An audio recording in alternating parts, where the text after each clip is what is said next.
எல்லாருக்கும் ஹாய். நான் இன்னைக்கு ரவை கடலை மாவு வச்சு லட்டு செய்ய போகிறேன். இப்போ எப்படி செய்து நம்ம பார்க்கலாம். 3 டேபிள் ஸ்பூன் நெய் சேர்க்குறேன். கொஞ்சமாக முந்திரி சேர்க்குறேன், வறுத்து எடுத்துக்கலாம்.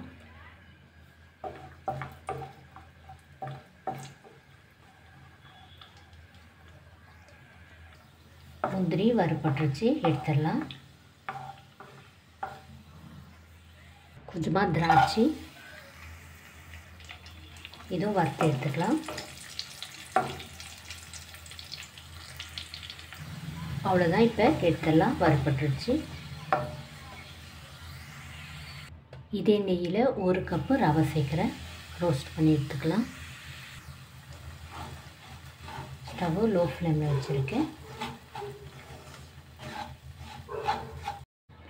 இப்போ லோ ஃப்ளேமில் 4 நிமிஷம் ஆகுது ரோஸ்ட் பண்ண. இப்போ எடுத்துடலாம், போதும். அவ்வளோதான், ஒரு பவுலில் நான் சேர்த்துக்கிறேன். 3 டேபிள் ஸ்பூன் நெய் சேர்க்குறேன். 1 கப்பு கடலை மாவு சேர்க்குறேன்.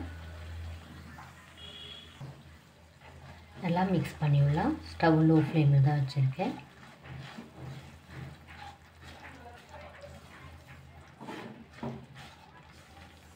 இப்போ லோ ஃப்ளேமில் 6 நிமிஷம் ஆகுது, போதும். நான் எடுத்துடுறேன். உள்ள சேர்த்துடலாம்.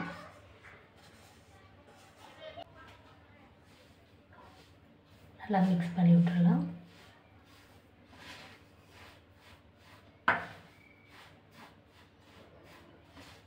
அவ்வளோதான், நான் நல்லா மிக்ஸ் பண்ணிவிட்டேன், இருக்கட்டும். 1 கப்பு சுகர் சேர்க்குறேன். 1/2 கப்பு தண்ணி சேர்க்குறேன்.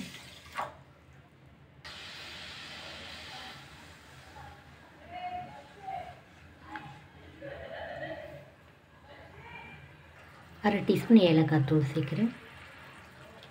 மிக்ஸ் பண்ணி விடலாம். சுகர் நல்லா கரைஞ்சி வந்திருக்கு. நீங்கள் கையில் தொட்டு பார்த்தா பிசு பிசு தன்மை இருந்தால் போதும். உள்ளே சேர்த்துடலாம். உள்ளே சேர்த்துட்டு நல்லா மிக்ஸ் பண்ணி விடலாம்.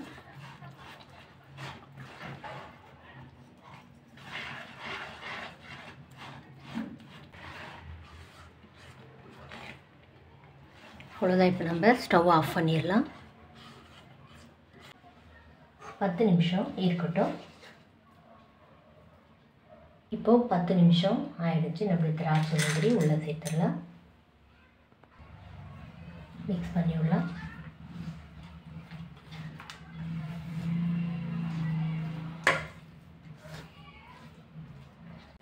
அவ்வளோதான், இப்போ நம்ம லட்டு பிடிச்சிடலாம்.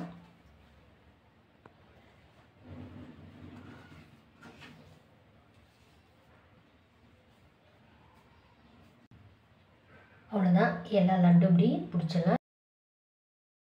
நான் ஸ்டவ்லேருந்து இறக்கி வச்சு 20 நிமிஷம் ஆகுது. அப்போ தான் நம்மளுக்கு லட்டு பிடிக்க வரும். அவ்வளோதான்